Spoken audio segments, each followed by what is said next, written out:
Bollywood star Saif Ali Khan ఇంట్లో ఏం జరిగింది? ఆ రాత్రి అసలేం జరిగింది? పనివాళ్లు పోలీసులకు ఏం చెప్పారు? ఈ ప్రశ్నలన్నీ ఇప్పుడు దేశమంతా చర్చించుకుంటున్నాయి. సైఫ్ అలీ ఖాన్ ఇంట్లో జరిగిన దాడి గురించిన షాకింగ్ విషయాలు రోజుకొకటి బయటపడుతున్నాయి. ముంబైలోని అత్యంత ఖరీదైన బాంద్రా ప్రాంతంలో ఉన్న తన విలాసవంతమైన ఇంట్లో జనవరి 15వ తేదీ తెల్లవారుజామున ఈ భయానకరమైన సంఘటన జరిగింది. సైఫ్ తన భార్య కరీనా కపూర్, ఇద్దరు పిల్లలు, ఇతర కుటుంబ సభ్యులతో కలిసి 13 అంతస్తుల సద్గురు శరణ్ బిల్డింగ్లోని పై అంతస్తులో నివసిస్తున్నాడు. ఆ రోజు రాత్రి 2 గంటల నుంచి 2:30 మధ్యలో ఎవరో ఇంట్లోకి చొరబడ్డారు.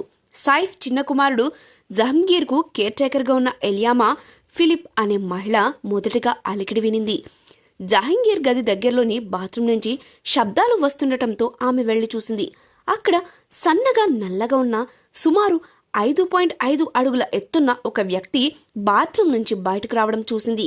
అతని చేతిలో కర్ర, రంపపు బ్లేడ్ ఉన్నాయి. ఆ వ్యక్తి నేరుగా జహంగీర్ గది వైపు వెళ్తుండటంతో ఫిలిప్ అతన్ని ఆపడానికి ప్రయత్నించింది. కానీ అతను ఆమెను తోసి అవతలకు నెట్టేశాడు. ఆవేశంతో రంపపు బ్లేడ్తో ఆమెపై దాడి చేశాడు. ఈ దాడిలో ఆమె మణికట్టుకు గాయమైంది. అరుపులు, కేకలు వినిపించడంతో మరో పని మనిషి నిద్రలేచి గట్టిగా కేకలు వేయడం మొదలుపెట్టింది.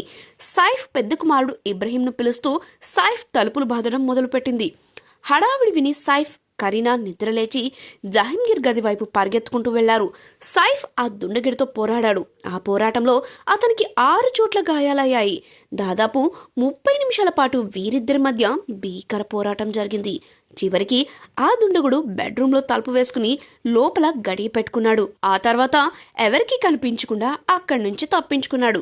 గాయాల వల్ల రక్తస్రావం అవుతుండటంతో సైఫ్ను, ఇబ్రహీం, ఇతర సిబ్బంది ఆటోలో లీలావతి ఆసుపత్రికి తరలించారు. ఈ సంఘటనతో పోలీసులు వెంటనే రంగంలోకి దిగారు. సీసీటీవీ ఫుటేజ్ను పరిశీలించగా ఆ అనుమానితుడు రాత్రి 1:37 మెట్లు ఎక్కుతూ కనిపించాడు. దాడి తర్వాత దిగి వెళ్లడం కూడా కనిపించింది. కానీ అతను బిల్డింగ్లోకి ఎలా వచ్చాడు, ఎలా బయటకు వెళ్లాడు అనేది మాత్రం సీసీటీవీ కెమెరాలో రికార్డ్ కాలేదు. ఇంతటి భద్రత ఉన్న ప్రాంతంలోకి అతను ఎవరికీ కనిపించకుండా ఎలా వచ్చాడు, వెళ్ళిపోయాడు అనేది పోలీసులకు ఆశ్చర్యానికి గురిచేసింది.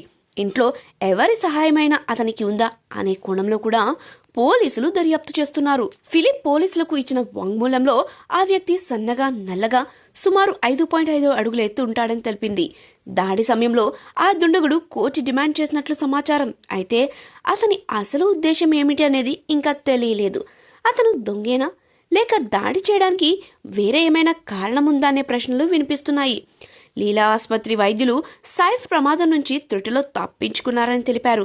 కత్తిగాయం వెన్నుముక్కకు కేవలం 2 మిల్లీమీటర్ల దూరంలో ఉందని చెప్పారు.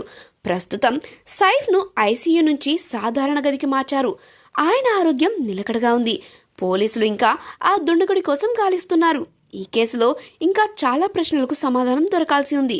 అతడు భద్రతను ఎలా దాటాడు? అన్ని సీసీటీవీ కెమెరాలో ఎందుకు కనిపించలేదు?